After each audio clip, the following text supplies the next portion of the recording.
Class 8-এর ভূগোল বই থেকে আজকে আমরা রায় ও মার্টিনের প্রশ্নবিচিত্রার থেকে 4 নম্বর স্কুলটা সলভ করব, যেটা হচ্ছে কোচবিহার রামভোলা হাই স্কুল এবং new Barrackpore colony boys high school. তো প্রথম যে সারির আমাদের প্রশ্নগুলো হয় সেটা হয় সঠিক উত্তর নির্বাচন করো। 3টে অপশন দেওয়া আছে, সঠিক উত্তরটি আমাদেরকে নির্বাচন করতে হবে। প্রথম যে প্রশ্নটা সেটা হচ্ছে পৃথিবীর অভ্যন্তরে তাপমাত্রা 1 ডিগ্রি সেলসিয়াস করে বাড়ে প্রতি 33 মিটার গভীরতায়। এটা আমি প্রত্যেকটা ভিডিওতেই আলোচনা করেছি। এখানে দেখো তোমরা প্রায় প্রত্যেকটা কোয়েশ্চেন মডেলেই দেওয়া আছে। প্রত্যেকটা স্কুলের প্রশ্নের কিন্তু প্রায় একই রকম প্রশ্ন প্রত্যেকটা স্কুলেই এসছে। এই প্রশ্নগুলো বারবার রিপিট হচ্ছে বারবার। তো তোমরা এখান থেকে দেখতে পারো যে বারবার রিপিট হচ্ছে, মানে প্রশ্নগুলো ইম্পর্টেন্ট তো আছেই, কিন্তু তোমাদের টেক্সট বইটা ভালোভাবে পড়তে হবে। দেখো আমাদের ভূপৃষ্ঠের যে তাপমাত্রা, গড় তাপমাত্রা সেটা হচ্ছে 15 ডিগ্রি সেলসিয়াস এবং প্রতি 33 মিটারে আমাদের 1 ডিগ্রি করে তাপমাত্রা বৃদ্ধি পায়। অর্থাৎ ভূপৃষ্ঠ থেকে 33 মিটার গভীরতায় তাপমাত্রা হবে 16 ডিগ্রি সেলসিয়াস এবং তারও 33 মিটার গভীরতায় হবে 17 ডিগ্রি। এইভাবে প্রতি 33 মিটার গভীরতায় 1 ডিগ্রি করে তাপমাত্রা বাড়তে থাকবে। 2 নম্বর প্রশ্ন দেখো, এটাও আমরা আগে অনেকবার করেছি যে শিয়াল আমাদের ভূ অভ্যন্তর 3টে ভাগে বিভক্ত, ভূত্বক, গুরুমণ্ডল এবং কেন্দ্রমণ্ডল। এটা হচ্ছে ভূত্বক, এটা গুরুমণ্ডল আর এটা হচ্ছে কেন্দ্রমণ্ডল। তাহলে ভূত্বক হচ্ছে 2টো ভাগে বিভক্ত, শিয়াল এবং সীমা। শিয়াল হচ্ছে উপরি স্তর এবং সীমা হচ্ছে নিচের স্তর। শিয়াল যেটা সিলিকন আর অ্যালুমিনিয়াম দ্বারা গঠিত, এটা এর যে প্রধান উপাদান হচ্ছে কোন শিলা দিয়ে গঠিত? এটা গ্রানাইট শিলা দিয়ে গঠিত। এটা হচ্ছে শিয়াল হচ্ছে গ্রানাইট শিলা দিয়ে গঠিত এবং সীমা হচ্ছে ব্যাসাল্ট শিলা দিয়ে গঠিত। তাহলে এই 2 নম্বর প্রশ্নের জন্য সঠিক উত্তর হবে গ্রানাইট শিলা।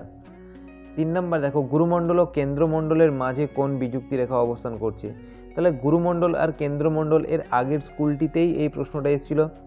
গুরুমণ্ডলের হচ্ছে তোমার গু দিয়ে শুরু হচ্ছে, আর অপশন বি যেটা হচ্ছে গুটেনবার্গ বিযুক্তি, এটা হবে রাইট অ্যান্সার। তাহলে এখান থেকে তোমরা ম্যাচ করে করতে পারবে এইভাবে।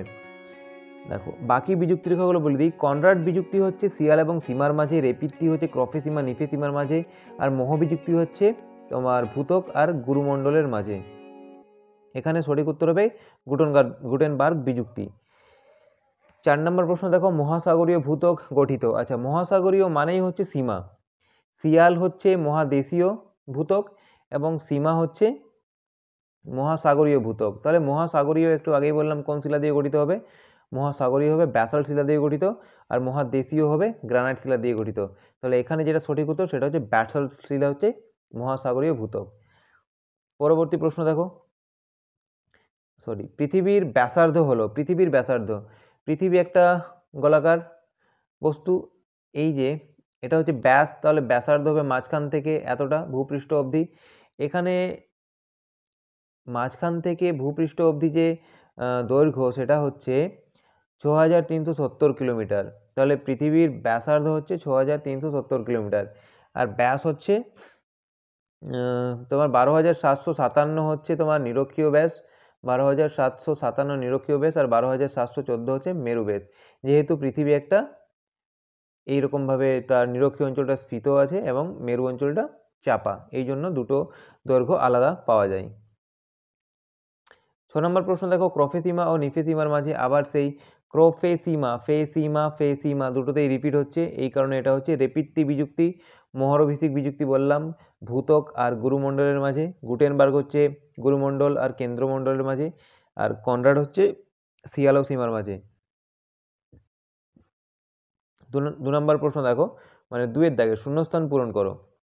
তাহলে শূন্যস্থান পূরণ করার প্রথম যে প্রশ্ন, ভারত শ্রীলঙ্কা থেকে বিচ্ছিন্ন হয়েছে পক প্রণালী দ্বারা, উত্তরটা হবে পক প্রণালী দ্বারা। 2 নম্বর দেখো, মায়ানমারের ড্যাশ হচ্ছে মায়ানমারের প্রধান ভাষা। তো মায়ানমারের প্রধান ভাষা হচ্ছে বর্মী ভাষা হচ্ছে মায়ানমারের প্রধান ভাষা। আর বিয়ের দাগের 1 যেটা হচ্ছে ভুটানের প্রধান ভাষাটির নাম কি? ভুটানের প্রধান ভাষা হচ্ছে জাংথা। ভুটানের প্রধান ভাষা হচ্ছে জাংথা ভাষা। জাংথা হচ্ছে ভুটানের প্রধান ভাষা। আচ্ছা, ইয়াঙ্গন, ইয়াঙ্গন শহরটি কোন দেশের? ইয়াঙ্গন শহরটি হচ্ছে মায়ানমার, মায়ানমার। ইয়াঙ্গন শহরটি হচ্ছে মায়ানমারের। এরপর দেখো পরবর্তী যে প্রশ্নটা হচ্ছে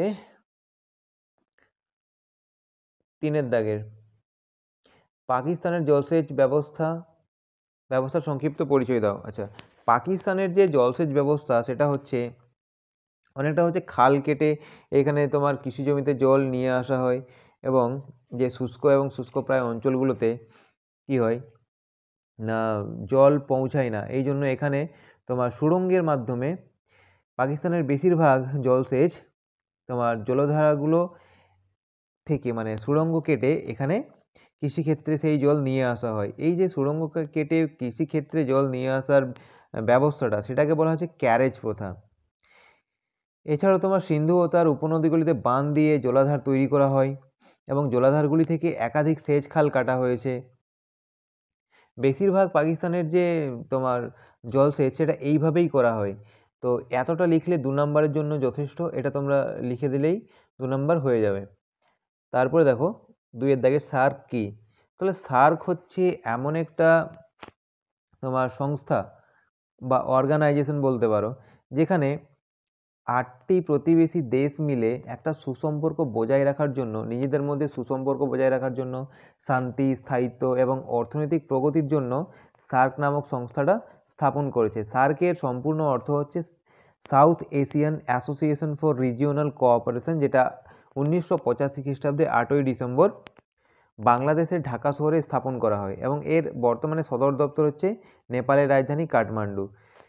এর যে 8টি সদস্য বা 8টি দেশ রয়েছে, সেই দেশগুলো হচ্ছে ভারত, বাংলাদেশ, নেপাল, ভুটান, শ্রীলঙ্কা, পাকিস্তান, মালদ্বীপ, আফগানিস্তান। তাহলে এতটা লিখলেই তোমাদের জন্য 2 নম্বর যথেষ্ট হবে। পরেরটা দেখো 3 নম্বর, দারচিনির দ্বীপ আমাদের কোন প্রতিবেশী দেশকে বলা হয়? তো এটা হচ্ছে শ্রীলঙ্কাকে বলা হয় দারচিনির দ্বীপ। এই দেশের প্রধান অর্থকরী ফসল হচ্ছে নারকেল, প্রধান অর্থকরী ফসল হচ্ছে নারকেল। আর এখান থেকে যে বড় প্রশ্নগুলো হচ্ছে, সেই বড় প্রশ্নগুলো তোমাদের নোটস দিয়ে দেওয়া হবে, তার জন্য তোমরা ডিসক্রিপশন বক্স চেক করো, এবং পরবর্তী ভিডিও পেতে তোমরা অবশ্যই চ্যানেলটিকে সাবস্ক্রাইব করে রাখবে।